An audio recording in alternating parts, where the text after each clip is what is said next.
ঢালিউডের জনপ্রিয় অভিনেত্রী পূজা চেরিয়ার বাবা দেব প্রসাদ রায়কে আর্থিক লেনদেন সংক্রান্ত একটি অভিযোগে গ্রেফতার করার ঘটনায় নতুন করে আলোচনার সৃষ্টি হয়েছে।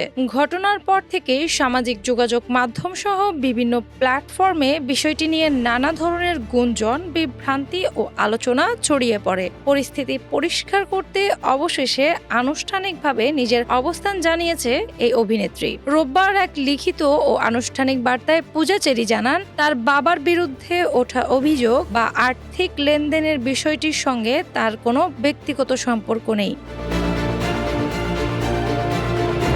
তিনি স্পষ্টভাবে উল্লেখ করেন, পরিবারের সদস্য হলেও এই ঘটনার সঙ্গে তার কোনো ধরনের সম্পৃক্ততা নেই এবং বিষয়টি সম্পূর্ণভাবে একটি পৃথক আইনি প্রক্রিয়ার অংশ।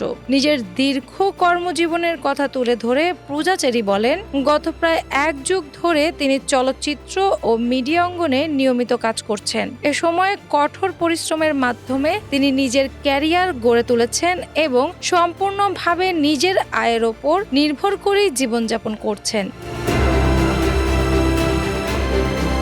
তিনি জানান, তার ব্যক্তিগত ব্যয়, পেশাগত জীবন এবং আর্থিক ব্যবস্থাপনা সবই নিজস্ব উপার্জনের মাধ্যমে পরিচালিত হয়ে আসছে। তিনি আরও বলেন, আমি একজন শিল্পী হিসেবে সবসময় দর্শকদের ভালোবাসা, আস্থা এবং সম্মানের প্রতি শ্রদ্ধাশীল থেকেছি, কিন্তু পরিবারের একজন সদস্য হিসেবে এমন একটি পরিস্থিতির মুখোমুখি হওয়া আমার জন্য অত্যন্ত কষ্টদায়ক ও মানসিকভাবে চাপের বিষয়।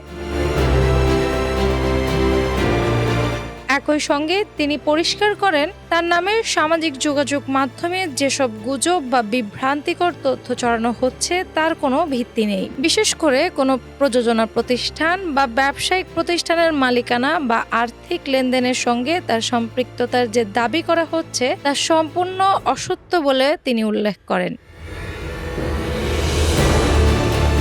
পূজা চেরি বলেন, একজন শিল্পী হিসেবে তিনি সবসময় তার কাজ ও দায়িত্বের প্রতি সচেতন থেকেছেন এবং ব্যক্তিগত জীবন ও পেশাগত জীবনকে আলাদা রাখার চেষ্টা করেছেন। বর্তমান পরিস্থিতিতে বিভ্রান্তিকর তথ্য ছড়ানো থেকে বিরত থাকার জন্য তিনি অনুরোধ জানান। আইনি প্রক্রিয়া নিয়ে তিনি বলেন, তার বাবার বিরুদ্ধে ওঠা অভিযোগ বর্তমানে তদন্তাধীন রয়েছে এবং বিষয়টি বিচারিক প্রক্রিয়ার আওতায় রয়েছে।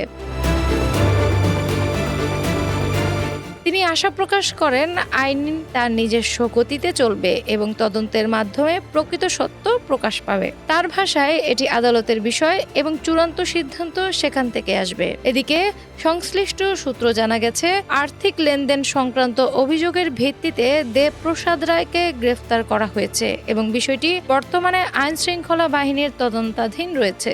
ঘটনাটি ঘিরে এখনো এলাকায় ও বিনোদন অঙ্গনে আলোচনা সৃষ্টি হয়েছে। আনি আক্তার, বাংলা বাজার পত্রিকা।